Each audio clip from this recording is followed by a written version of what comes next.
আসসালামু আলাইকুম ওয়া রাহমাতুল্লাহি ওয়া বারাকাতুহু। আলহামদুলিল্লাহি ওয়াহদা ওয়াসসালাতু ওয়াসসালামু আলা আবদিহিল মুস্তাবা আল মুস্তাফা ওয়া আলা আলিহি ওয়া সাহবিহি রাশাদা।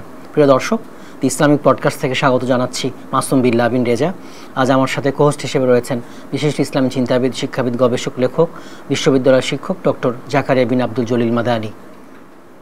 আসসালামু আলাইকুম ওয়া রাহমাতুল্লাহি ওয়া বারাকাতুহু। ওয়া আলাইকুম আসসালাম ওয়া রাহমাতুল্লাহি ওয়া বারাকাতুহু।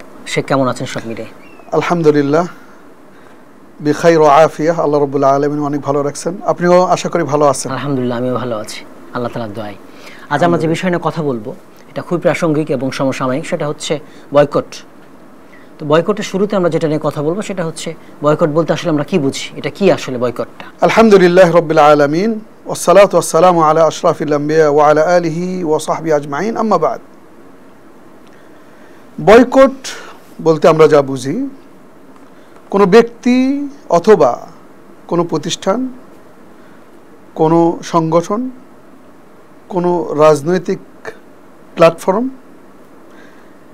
কোনো দল এ ধরনের গোষ্ঠীকে বা ব্যক্তিকে তার ক্ষতি থেকে বাঁচার জন্য অথবা তাকে সংশোধন, তার ভুলের সংশোধন করার জন্য যে ধরনের পদক্ষেপ নেওয়া হয়, সেই পদক্ষেপগুলোর একটি হলো বয়কট। তাহলে বয়কটটা হচ্ছে তাকে সংশোধন করা অথবা তার ক্ষতির থেকে নিজে বাঁচার জন্য, যেটা অনেক ক্ষেত্রে তাকে শাস্তি, অনেক ক্ষেত্রে তার ক্ষতি থেকে নিজেকে বাঁচানোর জন্য, আবার অনেক ক্ষেত্রে তাকে সংশোধন করার জন্য। সর্বোপরি তাকে সংশোধন করাটাই হলো বয়কটের উদ্দেশ্য। এই বয়কট কি ইসলামের পূর্বযুগে ছিল, আগে ছিল, পৃথিবীর শুরুর দিকে ছিল? আমরা ইসলামের পূর্বে যদি বলি তাহলে রাসূলুল্লাহ সাল্লাল্লাহু আলাইহি ওয়াসাল্লাম এর উপরে ওহী নাযিল হওয়ার পরেই যদি খেয়াল করি তাহলে দেখব যে নবুয়তের ৪র্থ বর্ষ থেকে ৩ বছর, প্রায় ৭ম হিজরি পর্যন্ত, ৭ম বছর বা নবুয়তের ৭ম বছর পর্যন্ত, জি, এই ৩ বছর রাসূলুল্লাহ সাল্লাল্লাহু আলাইহি সাল্লামের সফলতায় ঈর্ষান্বিত হয়ে তারা বিভিন্ন রকমভাবে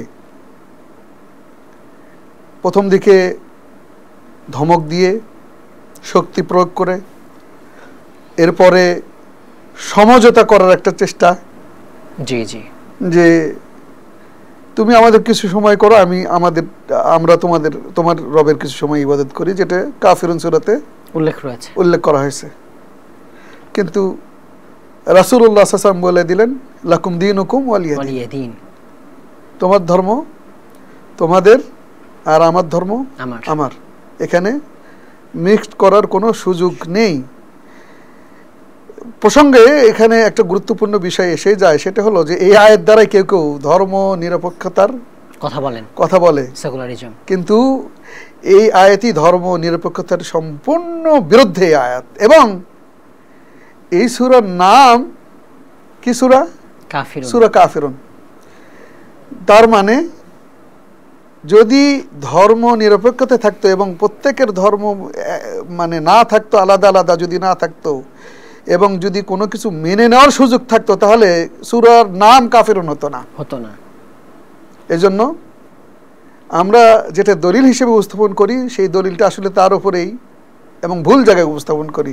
বরং এই আয়াতটি দ্বারাই প্রমাণ পাওয়া যায় যে কোনোভাবেই ধর্ম থেকে বিন্দু মাত্র, আল্লাহ রাব্বুল আলামিন এবং রাসূলের অর্ডার থেকে বিন্দু মাত্র সরে যাওয়ার কোনো উপায়, কোনো সুযোগ, কোনো ছাড় দেওয়ার কোনো সুযোগ নেই। তো রাসূলুল্লাহ সাল্লাল্লাহু আলাইহি সাল্লামকে এইভাবে তারা চেষ্টা করছিল। সব শেষে বা এরপরে চেষ্টা করলো যে তুমি কি চাও, তুমি আমাদের লিডার হয়ে যাও এবং আরবের সবচেয়ে শ্রেষ্ঠ নারীকেও আমরা দিয়ে দেব।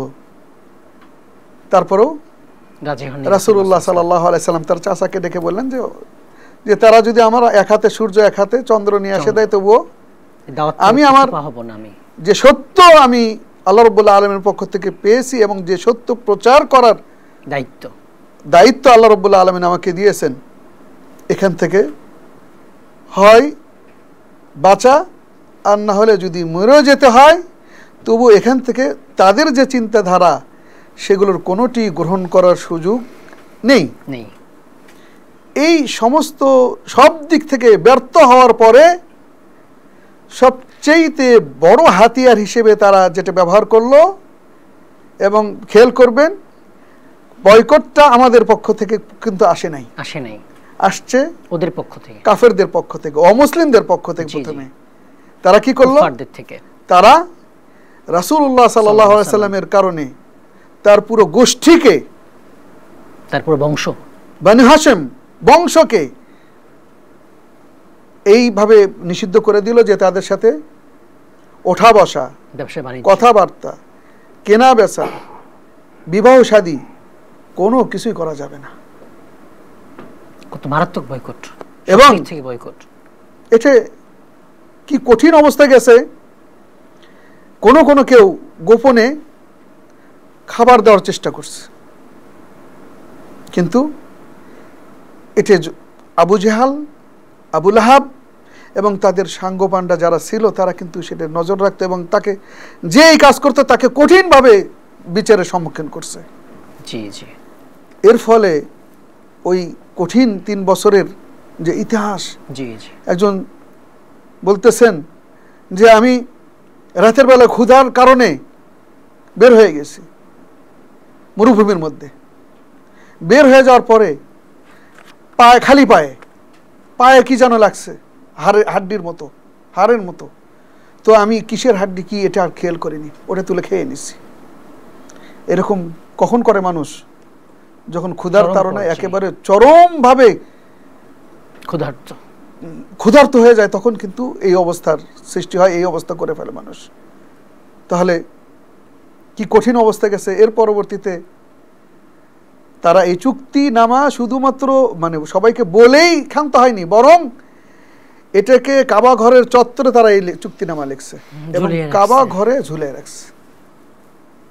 এবং কোনো এক সময় রাসূলুল্লাহ সাল্লাল্লাহু আলাইহি ওয়াসাল্লাম বললেন যে কাবা ঘরে সত্য জিনিস সংরক্ষিত থাকে, জুলুম অসত্য কোনো কিছু সংরক্ষিত থাকার কথা নয়।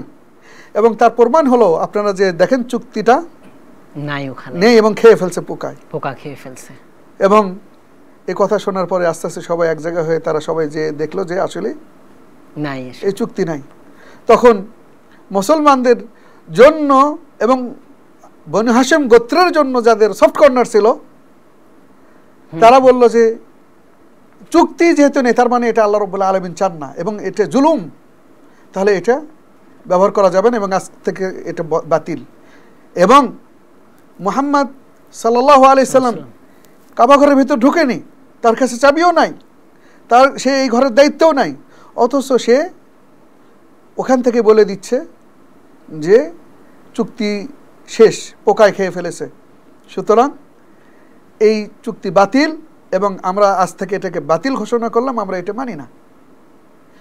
তো এই হলো ইসলামের পূর্বে বা নবুয়তের পরে প্রাথমিকভাবে নবুয়তের ৪র্থ বছর থেকে ৭ম হিজরি পর্যন্ত অন্যায়ভাবে, অত্যাচারভাবে, জুলুম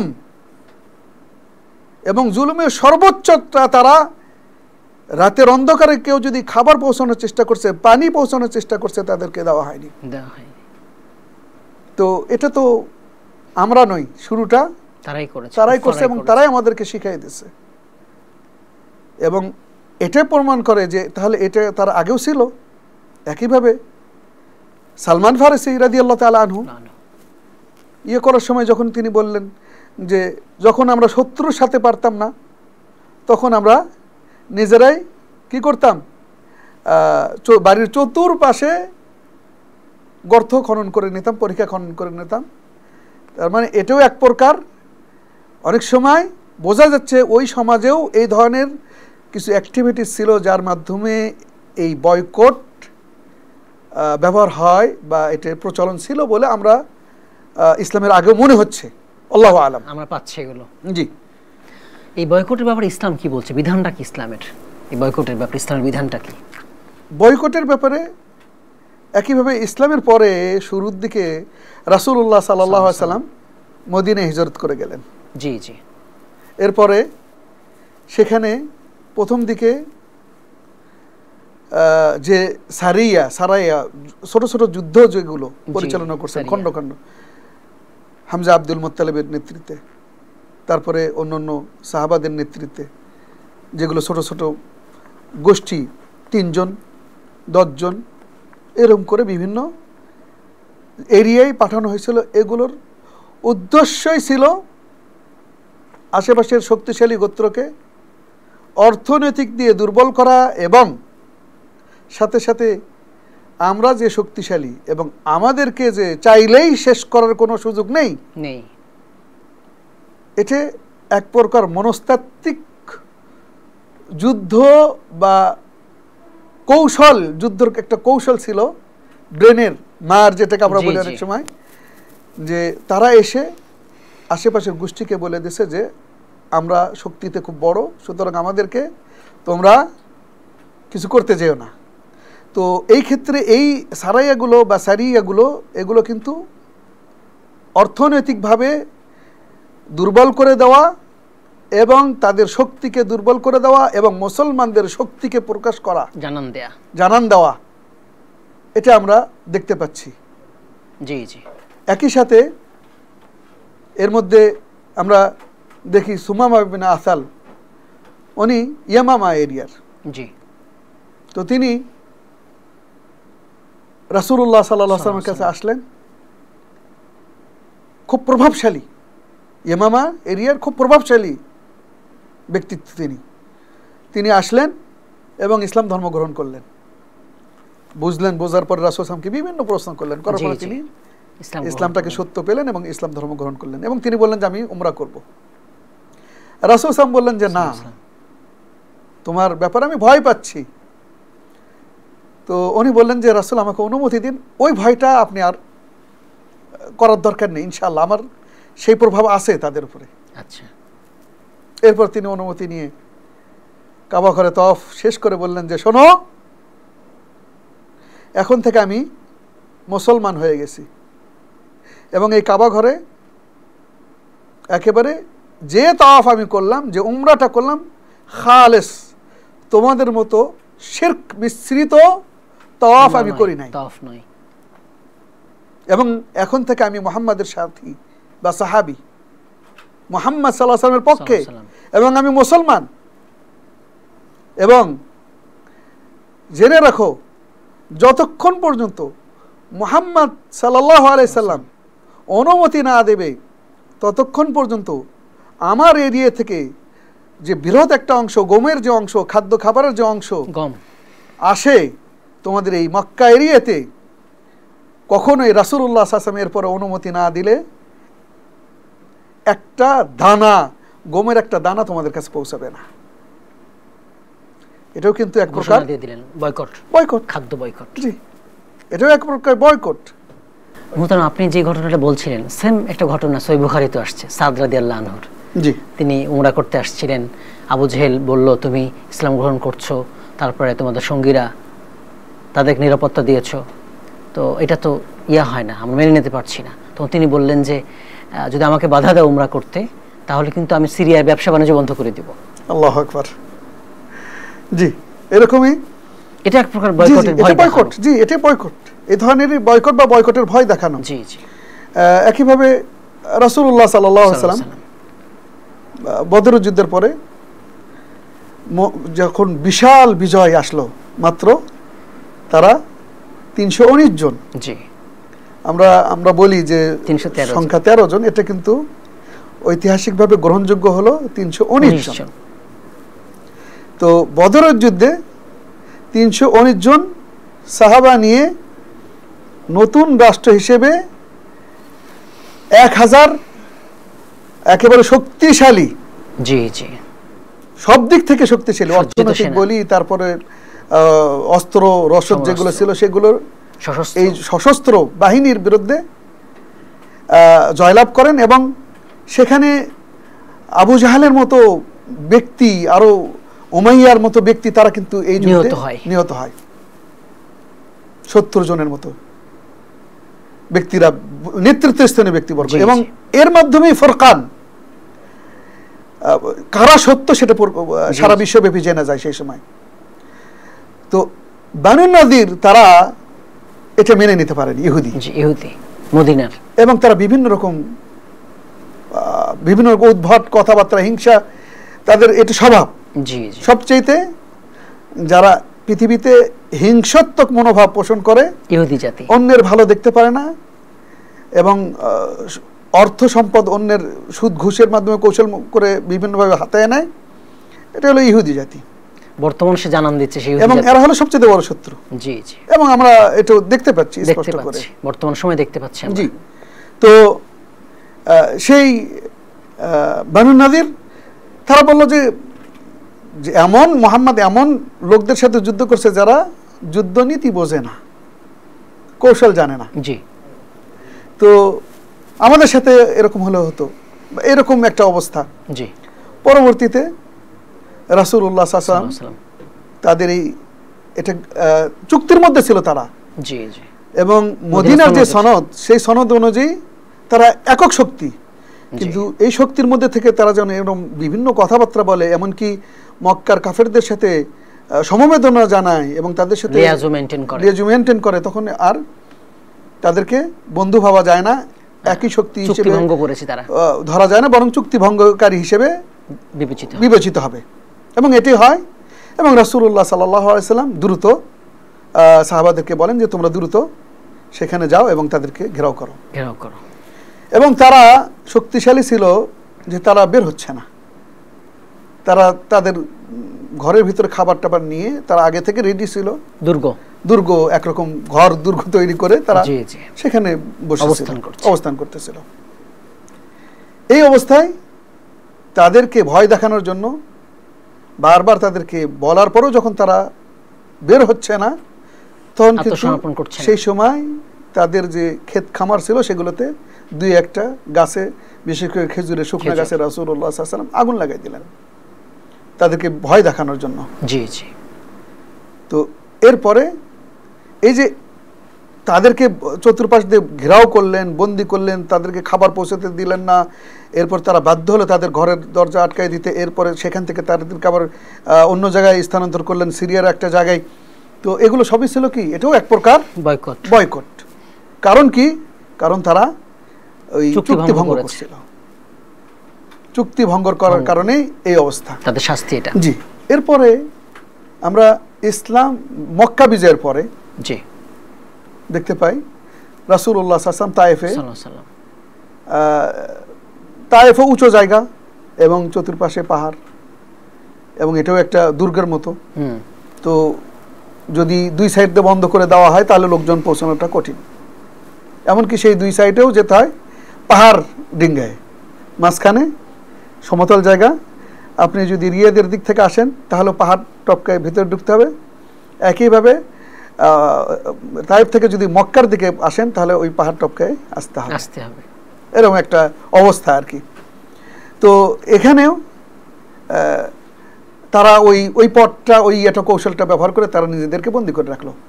এরপর রাসূলুল্লাহ সাল্লাল্লাহু আলাইহি ওয়াসাল্লাম তাদেরকে কৌশল করে খাবার টাবার সব কিছু বন্ধ করে দিলেন, এবং পরবর্তীতে তারা কিন্তু রাসূলুল্লাহ সাল্লাল্লাহু আলাইহি ওয়াসাল্লামের কাছে আত্মসমর্পণ করতে বাধ্য হয়। তো এটা শুরুটা কিন্তু কাফেরদের পক্ষ থেকে, এবং পরবর্তীতে রাসূলুল্লাহ সাল্লাল্লাহু আলাইহি ওয়াসাল্লাম শুধু তাদের সংশোধনের নিমিত্তে এবং সত্যকে গ্রহণ করার জন্য এবং তাদের উপরে যে জুলুম, সেই জুলুমের কিছু মাত্র নমুনা দেখানোর জন্য বা দেওয়ার জন্য রাসূল সাল্লাল্লাহু আলাইহি ওয়াসাল্লাম তাদের সাথে এগুলো করছেন। সুতরাং ইসলামও বোঝা যাচ্ছে যে বয়কটের পারমিশন আছে, এবং এটা সিদ্ধ, এবং এটা হওয়া দরকার, এটা হতে হবে।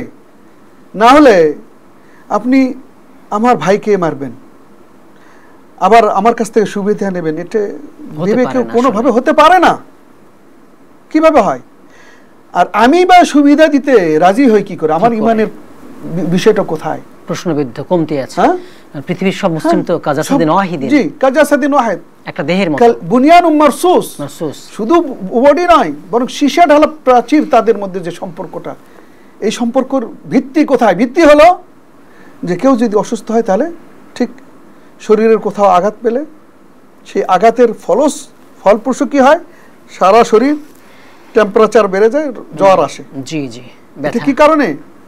এটা ওই যে ওই যেখানে ব্যথা, সে তার সমবেদনা অনেকটা আমরা বলতে পারি, সেই জায়গার সমবেদনার জন্য অন্যরা সবাই কি হয়, ব্যথা প্রকাশ করে, জি জি, একত্বতা প্রকাশ করে।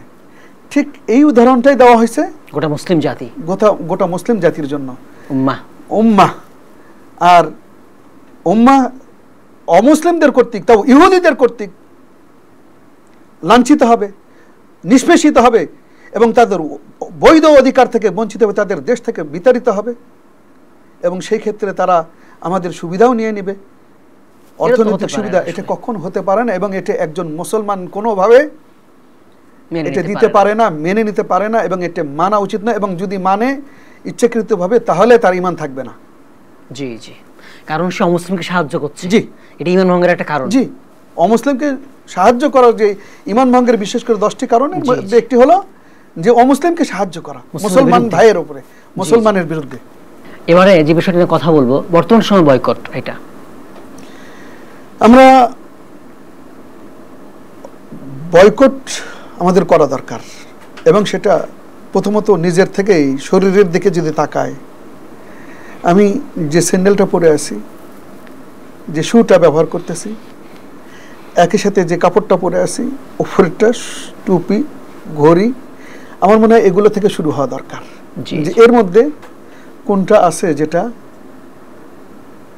আমাদের না, এবং এর মানে কি? এর মানে কি আমি এটা ফেলে দেব? এটা ফেলে দিলে কিন্তু আপনি পাপী হবেন। জি জি, এবং আপনি অন্যায় অপচয় করলেন।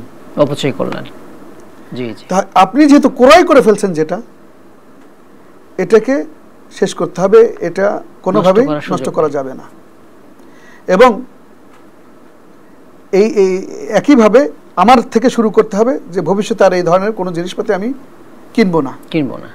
দেখেন, এর আগে রাসূলুল্লাহ সাল্লাল্লাহু আলাইহি সাল্লামের সাথে ডেনমার্ক রাসূলের সাথে বেয়াদবি, রাসূলের সামনে বেয়াদবি করে তারা ব্যঙ্গ একটা চিত্র, তারা কার্টুন আঁকাইছিল।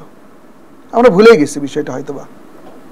জি জি, কিন্তু সেই সময় থেকে অনেককে চিনি যারা খুব দামি, গুরুত্বপূর্ণ এবং একেবারে খুবই ভালো মানের পণ্য ডেনমার্কের। এমনকি কতগুলো ঔষধ আছে যে ঔষধগুলো ডেনমার্কেরটাই শুধু আছে, আর নাই।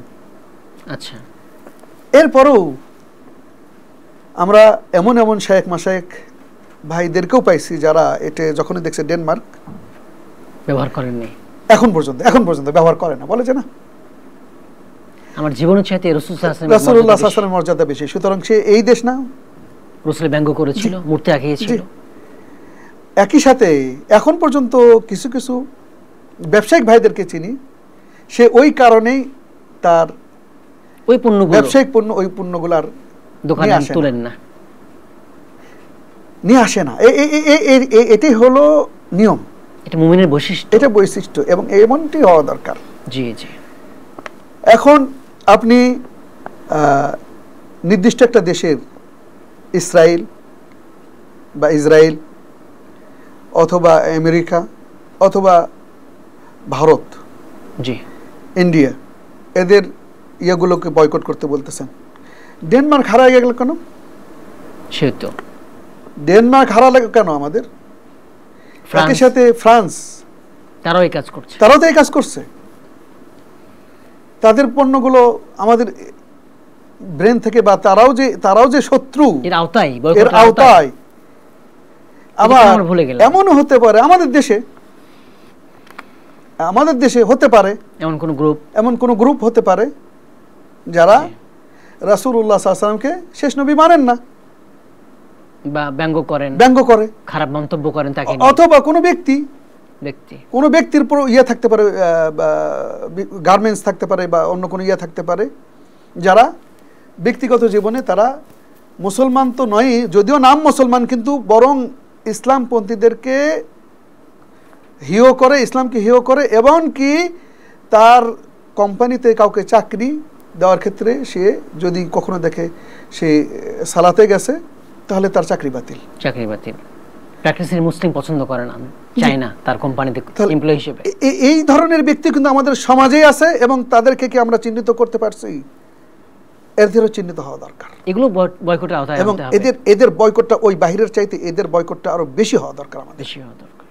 এদের কোম্পানিতে চাকরি করা অথবা এদের কোনো পণ্য ক্রয় করা, এদেরকে কোনোভাবে সহযোগিতা করা, কোনোটাই আমাদের উচিত হবে না। এবং এটা আমাদের জন্য সহজ, কারণ কি এটা আমাদের দেশের ভেতরে, এটা খুবই সহজ এবং বিকল্প আছে, অন্যটা ব্যবহার করতে পারি, এবং একই মানের বা তার চেয়ে ভালো বিকল্প আছে। জি জি। পরিবহন ক্ষেত্রেও কোনো পরিবহন শতভাগ অমুসলিমদেরকে চাকরি দিচ্ছে, এবং এমনকি কোনো ক্ষেত্রে সে ধর্মীয় লোগো ব্যবহার করতেছে বাসে বা অন্য তার পরিবহন ক্ষেত্রে। তো এবং একইভাবে তার ভূমিকাও ছিল অনেক ক্ষেত্রে, অনেক সময় জালেমের ভূমিকা, বা জালেমদেরকে সে সহযোগিতা করছে। তো এই ব্যক্তিদেরকে আমরা কি করতেছি, এদের গাড়ি অথবা এদের পণ্য অথবা এদের পরিবহন যখন আমি দেখি, তখন ওই কথাগুলো মনে পড়ে যায়। আমি যতই সে ভালো সেবা দেখ না কেন, আমি অন্য গাড়ি ব্যবহার করি, অন্য ইয়েগুলো ব্যবহার করি। তো এরকম হওয়া দরকার, খুব সচেতন হওয়া দরকার। এগুলো বয়কটের আওতায় নিয়ে আসতে হবে।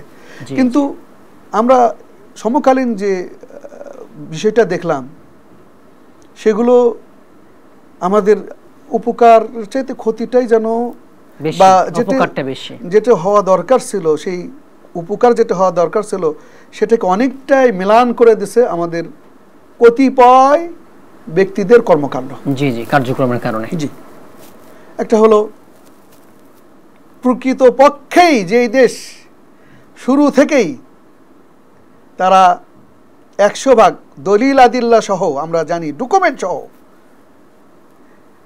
তারা ফিলিস্তিনের পক্ষে, তাওহীদের দেশ, এবং স্পষ্ট করে বলে, হ্যাঁ তাদের একটাই হলো অভ্যাস নেই বলে বেড়ানো যে আমি এই করলাম সেই করলাম, কাজ করে বেশি, বলে কম।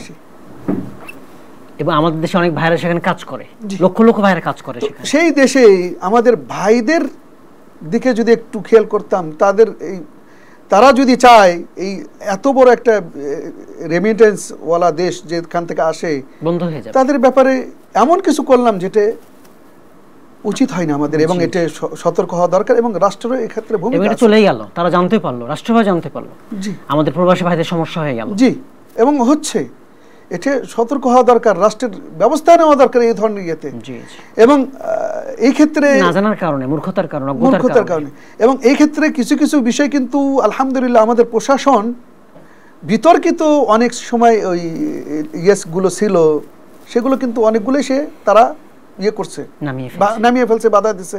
এবং এটা প্রশংসনীয় যে সুন্দর একটা কাজ হচ্ছে, এই কাজে যেন অন্য কিছু এসে মিলান করে না দিতে পারে, পুরোটা অর্জনটা যেন নষ্ট না হয়। তো এটা একটা। আবার দেখা গেল যে কোনো একটা কোম্পানির ইয়েতে ঢুকে সেই জিনিসপাতিগুলো নিয়ে নেওয়া, ছিনিয়ে নেওয়া, অথবা আঘাত করা, ভেঙে ফেলা, ভাই এটা আমার কাজ না, এটা আপনার কাজ না, এবং এটা ইসলাম পারমিশন দেয় না। যেটা দেয় সেটা হলো কি সতর্ক, 1 থেকে 2-3 বার, যে আপনাদের ব্যাপারে অভিযোগ হলো যে আপনাদের দলিল সহ, ডকুমেন্ট সহ আপনারা ইহুদিদের সাথে আপনাদের ব্যবসা বাণিজ্য চলতেছে, এবং এটা যদি এই দেশে বন্ধ না করা হয় তাহলে আগামী 3 মাস এর মধ্যে পরবর্তীতে আর একটা জুতা, একটা স্যান্ডেল বা একটা অন্য কিছু আপনাদের পণ্য আমরা এই দেশে চলতে দেব না। এবং সরকারের কাছে দাবি করা যেটা এইভাবে, এটা হতে পারে কিন্তু যেটা এসে গেছে বাজারে, যেটা আছে বানানো ফেলা হয়েছে এবং সেটাকে বিক্রির জন্য প্রস্তুত, এটার ক্ষতি করা অথবা এটা প্রথমত চুরি বা এটাকে করা, ছিনিয়ে নেওয়া, এটা তো মুসলমানের কাজ হতেই পারে না কোনোভাবেই না। এটা তারা এবং কারা করতেছে এটা আমাদের ভাইয়েরা, হয়তো বা না বুঝে অথবা বুঝে হলো। তো ভাই তো না, যারা এই ব্যবসাটা চালাচ্ছে তারাও তো আমাদের ভাই অধিকাংশ ক্ষেত্রে। জি জি, কারণ তারা এখান থেকে তারা নিজেরা আসে না, বরং তারা ওই তাদের ইয়েটা ব্যবহার করার কারণে তারা পার্সেন্টেজ পায়, বাকি কাঁচামাল থেকে শুরু করে সবকিছু কিন্তু আমাদের। তাহলে বলতে পারি যে আপনি অন্য পথ খুঁজে নেন, আগামী 3 মাস, আমাদের 3 মাস বা 4 মাস বা এই কয়েকদিন সময় দেওয়া হলো। কিন্তু সময় না দিয়ে কি করা হলো, যেটা প্রস্তুত রেডি সেটা যদি আপনি ছিনায় নেন, এটা একটা অন্যায়। আরেকটা হলো যে আপনি ভাঙচুর করতেছেন, অথবা প্রস্তুত জিনিস সেটাকে ছিঁড়ে ফেলতেছেন, নষ্ট করে ফেলতেছেন। ভাই এটা শরীয়তে হারাম, হারাম এটা। কারণ এটা তৈরি হয়ে গেছে, এটা তার কিছু করা যাবে না। ব্যবহার ছাড়া এটা ইয়ে করা মানে হলো অর্থের ক্ষতি করা। আবার দেখা গেল যে আপনি যে মানে ইয়ে দিচ্ছেন যে দেশের, ওই দেশেরই না, অন্য দেশের। এই এমনও হতে পারে, জি এমনও আছে যেটা যাদের উপর রাগ করে করতেছেন এমন তাদের না, মূল ইতিহাস আপনি জানেনই না, মূল ইতিহাস ইয়ে না। এরপরও আর একটা বিষয় আমরা খেয়াল করব, যেটা সেটা হলো যে কাফেরদের সাথে ব্যবসা বাণিজ্য কি হারাম? না না, হারাম না, হারাম না। এটা কেউ ফতোয়া দিতে পারবে না এই ধরনের। বরং সৌদি আরবের শেখ সালেহ আল হায়দান সহ শেখ সালেহ ফাউজান আরও যারা, এমনকি ওয়েবসাইটেও আছে, আপনারা দেখে নিতে পারেন, গ্র্যান্ড মুফতি বলছেন সৌদি আরবের নির্ভরযোগ্য ফতোয়া, তারা বলছেন যে না, হারাম নয়, বরং সে যদি চলতে থাকে এবং চলতেও পারে, কিন্তু উচিত হবে তার এখান থেকে বের হয়ে আসা, উচিত হবে তার এখান থেকে বের হয়ে আসা। কারণ তার ভাই যার সাথে সে ব্যবসা করতেছে তার দ্বারা সে ক্ষতিগ্রস্ত হচ্ছে, এই জন্য তাকে বের হয়ে আসা উচিত। রাসূলুল্লাহ সাল্লাল্লাহু আলাইহি ওয়াসাল্লাম ইন্তেকাল করলেন, চলে গেলেন, তার যে অস্ত্র, সেই অস্ত্র কার কাছে বন্ধক? ইহুদির কাছে বন্ধক। কি পাই আমরা? জায়েজ, তাদের সাথে কেনা বেচা ক্রয় এগুলো জায়েজ, মুআমালাত জায়েজ। বরং অনেক ক্ষেত্রে আমরা আজকে যদি অস্ত্রের কথা বলি, তাদের কাছ থেকে যদি অস্ত্র না কিনি, আমরা তো বিকল্প দাঁড় করাতে পারিনি, বিকল্প দাঁড় করাতে পারিনি। তাহলে উচিত হবে যতক্ষণ না পর্যন্ত আমরা, প্রথমত হলো আমাদের ভিতরে, প্রত্যেকের ভিতরে দেশ প্রেম আসা দরকার, যে দেশের বিষয়, দেশের যে সম্পদ এবং এটার মালিক ভালো, তাহলে এটাই আমরা ব্যবহার করব, দেশের টাকা দেশেই থাকবে। এবং এর মাধ্যমে দেশপ্রেম, অবশ্যই ইসলাম এটাকে অ্যাপ্রিসিয়েট করে এবং এটা হওয়া উচিত আমাদের জন্য। এটা একটা বিষয়।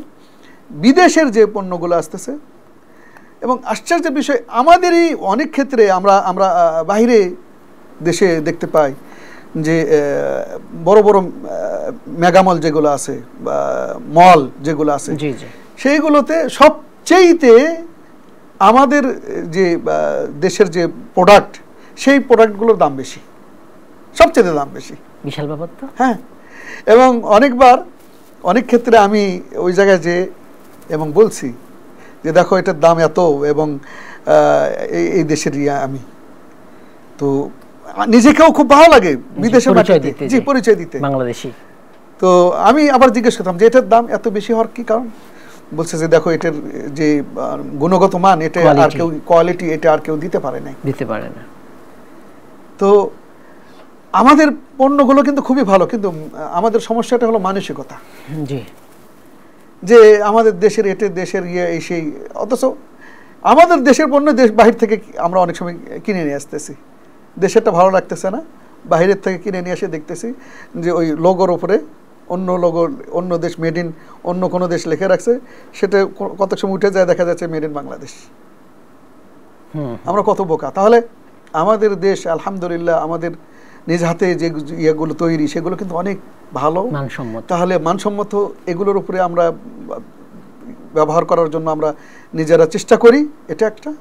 আরেকটা হলো বিদেশের যে ইয়েগুলো আছে, নাম করা যে ব্যান্ডগুলো আছে, সেইগুলোর বিপরীতে যদি মুসলিম ভালো কোনো ব্র্যান্ড থাকে, তাহলে সেটাকে ব্যবহার করি, অথবা কমপক্ষে ক্ষতিকারক নয় বা আমাদের জন্য কম ক্ষতিকর সে তার মালিক, অথবা তার ভূমিকা আমরা দেখি নীরব ভূমিকা, অন্তত সেই ক্ষেত্রে তারটা ব্যবহার করতে পারি। তবে সবচেয়ে বেটার হলো কি ওই ব্র্যান্ডগুলোর বিপরীতে আমরা আমাদের নিজেদের ব্র্যান্ড দাঁড় করাই। এবং এটা আমাদের দেশের মানুষ আলহামদুলিল্লাহ অনেক ক্ষেত্রেই প্রসঙ্গতে চলে আসে যে আজকে মিনায় যে পাথর মারার যে ইয়েটা, এটা পুরোটাই পদ্ধতি যেটা সেটা আগে এখানে মানে পাথর মারতে গেলে অনেক লোক মারা যেত, কোনোবার 33-35-এর নিচে মারা গেছে এই ইয়া নেই আমাদের অভিজ্ঞতায় বলে।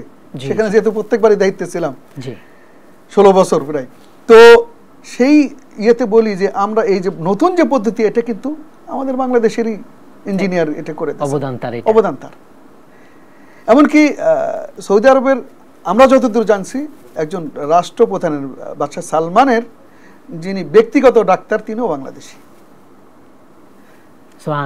তাহলে আমাদের নাই কি নেই, আসলে আমাদের মানসিকতার একটা আমরা চাইলে অনেক কিছু করতে পারি। তো আমরা বিভিন্ন দেশেই বিভিন্ন মাশাআল্লাহ এত মেধাবী যুবক তরুণ যারা আছেন তারা যদি একটু চান, এবং তারাও দেশের প্রতি, আমাদের প্রত্যেকেরই দেশের প্রতি মহব্বত খুব, বাইরে যারা থাকেন খুবই মহব্বত, তো তারা যদি চান এবং সরকারও যদি সেভাবে সুযোগ করে দেন তাহলে খুবই সহজ ইনশাআল্লাহ। এবং সেই দিন বেশি দূরে নয়, আমাদের জনবল আছে, কাঁচামাল আছে, বাকি মেধা আছে, অর্থনৈতিক সাপোর্টটা যদি কিছু কম থাকে সেটা যদি এখন মাশাআল্লাহ ভালো সব ক্ষেত্রে হচ্ছে, তো এরকম যদি চলমান থাকে তাহলে ইনশাআল্লাহ আমাদের দেশ গুণগত দিক থেকে অশ্লীলতা নয় বরং অনেকটাই ইসলামের কাছাকাছি সেই সোনালী যুগের মতো ইনশাআল্লাহ সেইভাবেই আমাদের দেশ পৌঁছে যাবে ইনশাআল্লাহ। মোহতারাম, আমরা তো অনুষ্ঠান শেষ দিকে চলে আসছি, আপনি সংক্ষেপে কিছু বলতেন বয়কট নিয়ে। নিঃসন্দেহে বয়কট মুসলমানদের পক্ষে শক্তি এবং কাফেরদেরকে দুর্বল করে দেওয়ার বড় একটা মাধ্যম, এবং যেটা শুরুতেই রাসূলুল্লাহ সাল্লাল্লাহু আলাইহি ওয়াসাল্লাম বিভিন্ন ছোট ছোট গোষ্ঠীকে পাঠায় বিভিন্ন এরিয়াতে তাদের শক্তি সম্পর্কে এবং তাদের অর্থনৈতিক দুর্বল করে দিয়ে তাদের মনোবল ভেঙে দিয়ে মদিনা রাষ্ট্র, এরপরে জাজিরাতুল আরব সহ সেই কর্ডোবা পর্যন্ত ইসলাম পৌঁছে যায়, এবং সর্বশেষ ভারতে, স্পেন, এই ধরনের বিভিন্ন জায়গায় পৌঁছে যায়। তাহলে এটা সূচনা কিন্তু এই বয়কট। কাজেই এটা নিঃসন্দেহে কল্যাণমূলক কাজ, তবে এক্ষেত্রে আমাদের সতর্ক থাকা দরকার যে আমরা ইসলামের জন্যই করতেছি নাকি অন্য কোনো উদ্দেশ্য আছে। এটা খেয়াল করতে হবে। বয়কটটা ইসলামের জন্য কোরআন এবং সুন্নাহ মোতাবেক হওয়া উচিত। একই সাথে আমার ভাইয়েরা যেন কোনো রকম গুজবের শিকার হয়ে সেই ব্যবসায়িক ক্ষতিগ্রস্ত না হয় এবং আমার দেশ যেন ক্ষতিগ্রস্ত না হয়, এটা আমাদেরকে সতর্ক থাকতে হবে। এবং কোনোভাবেই আবেগপ্রবণ অন্ধ অনুকরণ এবং মাত্রাধিক বাড়াবাড়ি যেটা ক্ষতিকর, এ ধরনের কর্মকাণ্ড থেকে আমাদেরকে দূরে থাকতে হবে, বেরিয়ে আসতে হবে। আর এই সমস্ত পিছনে আমরা দেখি মাঝে মধ্যেই তৃতীয় কোনো পক্ষ কিন্তু থার্ড পার্টি যারা সুবিধা নেয় এবং তারা বিভিন্নভাবে আমাদেরকে, আমাদের অ্যাক্টিভিটিসগুলোকে, বৈধ অ্যাক্টিভিটিসগুলোকে তারা দেশের বা বাহিরে বিভিন্ন রকম করে অন্যভাবে উপস্থাপন করার চেষ্টা করে, এমনকি আমাদের ভিতরেও বিভিন্ন রকম ফাসাদ ফিতনা সৃষ্টি করার চেষ্টা করে। এই বিষয়ে সরকারের একই সাথে যারা এই ধরনের কর্মকাণ্ডের লিড দেয় তাদেরও সতর্ক থাকা দরকার, খুব সাবধানে এইগুলোর বাস্তবায়ন হওয়া দরকার।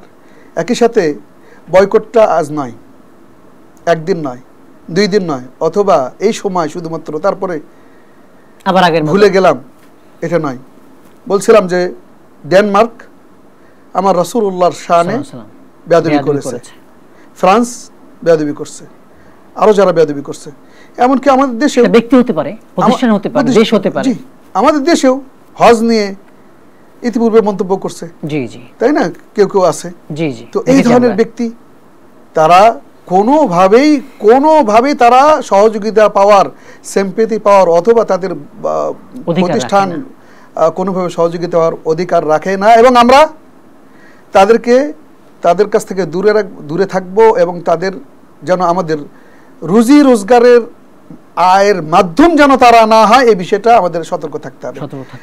মান তারাকা লিল্লাহি শাইআন আওয়াদাহুল্লাহ খায়রান, জি জি, যেই ব্যক্তি আল্লাহ রাব্বুল আলামিনের জন্য কোনো ব্যবসা অথবা কোনো কোম্পানিতে চাকরি করা ছেড়ে দিল, অনেক লোকই বলে যে দাড়ি রাখলে হোটেল ব্যবসা করতে দেয় না, হোটেলে চাকরি করতে দেয় না। আমাদের কাছে প্রশ্ন আসে, আমরা বলি যে দাড়ি রাখা ফরজ, আপনি দাড়ি রাখবেন এবং এটা চাকরি ছেড়ে দেন, আল্লাহ রাব্বুল আলামিন ভালো কিছু করে দেবেন। আল্লাহ রাব্বুল আলামিন এরকম বহু প্রমাণ আছে যে যারা আল্লাহ ভালো কিছু দিয়েছেন, লা ইয়াহতাসিব। আল্লাহু আকবার।